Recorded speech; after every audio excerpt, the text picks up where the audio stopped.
Hello दोस्तों। आज हम समझेंगे विज्ञान का एक महत्वपूर्ण टॉपिक जिसका नाम है कंबस्चन यानी कि ज्वलनशीलता या दहनशीलता। दोस्तों, आगे बढ़ने से पहले मैं आपको एक फन फैक्ट बताना चाहता हूं। क्या आप जानते हैं कि आप एक कागज के कप में पानी को उबाल सकते हैं, वो भी बिना उस कागज के कप को जलाए हुए? कैसे, जानेंगे इस वीडियो के एंड में। दोस्तों, आप क्लास में जाते हैं और आपकी टीचर आपको यह टॉपिक समझाने का प्रयास कर रही है। आप लोग इस टॉपिक को रटना नहीं बल्कि समझना चाहते हैं।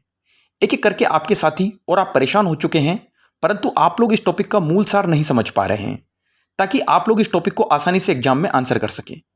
आपकी टीचर भी सोचती है कि अभी इन्हें कैसे समझाऊं ताकि आप लोग इस टॉपिक को लंबे समय तक याद रख सकें, समझ सकें और एग्जाम में आंसर कर सकें। तो इस टॉपिक की शुरुआत में हम सबसे पहले यह समझेंगे कि कंबस्चन आखिर है क्या।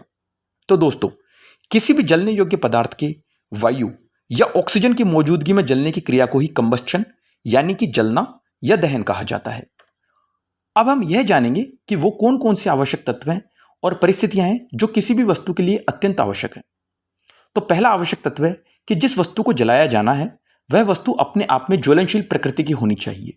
दोस्तों, आपने देखा होगा कागज, सूखी लकड़ी, रुई, सूखी घास इत्यादि आसानी से जल जाते हैं, परंतु पत्थर, ग्लास जैसे पदार्थों में आग नहीं लगती है। इसका कारण है कि कागज व सूखी लकड़ी जैसे पदार्थ ज्वलनशील प्रकृति के होते हैं। दूसरा आवश्यक तत्व है ऑक्सीजन की या फिर हवा की मौजूदगी, जिसमें सामान्यतया 21% ऑक्सीजन मौजूद होती है। बिना इसकी मौजूदगी के आग नहीं जल सकती। दोस्तों, कुछ स्थानों पर आग लग जाने के पश्चात फायर एक्सटिंग्विशर का प्रयोग किया जाता है, जिसके प्रयोग से कार्बन डाइऑक्साइड गैस बाहर निकलती है तथा जो भी ज्वलनशील पदार्थ होता है या जहां कहीं भी आग लगती है उसका संपर्क ऑक्सीजन से कट जाने के कारण आग बुझ जाती है। तीसरा आवश्यक तत्व होता है इग्निशन टेम्परेचर, जिसका अर्थ होता है प्रज्वलन ताप। दोस्तों, यह वह न्यूनतम तापमान होता है जिस तापमान पर कोई भी ज्वलनशील पदार्थ चलना प्रारंभ होता है।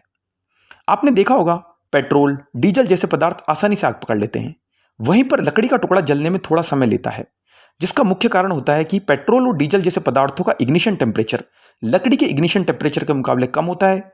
इसी कारण से वह पदार्थ जल्दी जल उठते हैं। आइए दोस्तों, अब हम एक उदाहरण देखते हैं। हम जब भी किसी जलती हुई लकड़ी पर या जलते हुए कोयले के टुकड़े पर पानी डालते हैं तो वह तत्काल प्रभाव से बुझ जाता है, जिसके दो कारण होते हैं। पहला, उसका संपर्क ऑक्सीजन या वायु से कट जाता है, और दूसरा, उस जलते हुए पदार्थ का इग्निशन टेम्परेचर बढ़ जाता है, जिसके परिणाम स्वरूप आग बुझ जाती है। तो दोस्तों, आज हमने जाना कि कंबस्चन के लिए 3 तत्वों व परिस्थितियों की जरूरत होती है। अगर उनमें से एक भी तत्व या परिस्थिति मौजूद ना हो तो आग नहीं जल सकती। कौन से हैं वह 3 तत्व? नंबर 1, वस्तु का स्वयं में ज्वलनशील होना या कंबस्टिबल नेचर का होना। दूसरा तत्व, ऑक्सीजन की मौजूदगी। और तीसरा तत्व, उस वस्तु का इग्निशन टेम्परेचर मिलना। अब आते हैं आज के हमारे फन फैक्ट की तरफ, जिसका जिक्र हमने वीडियो की शुरुआत में किया था।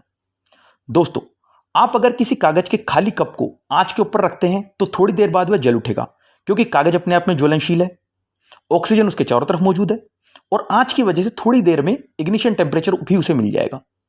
परंतु यदि हम उस कागज के खाली कप में थोड़ा पानी भर दें तो कप की आंतरिक सतह का कागज थोड़ा सा पानी सोख लेता है, जिसकी वजह से अब उस कागज का इग्निशन टेम्परेचर बढ़ जाएगा और अब आप थोड़ी सावधानी को बरतते हुए उस कागज के कप में पानी को उबाल सकते हैं, वो भी बिना उस कप को जलाए हुए।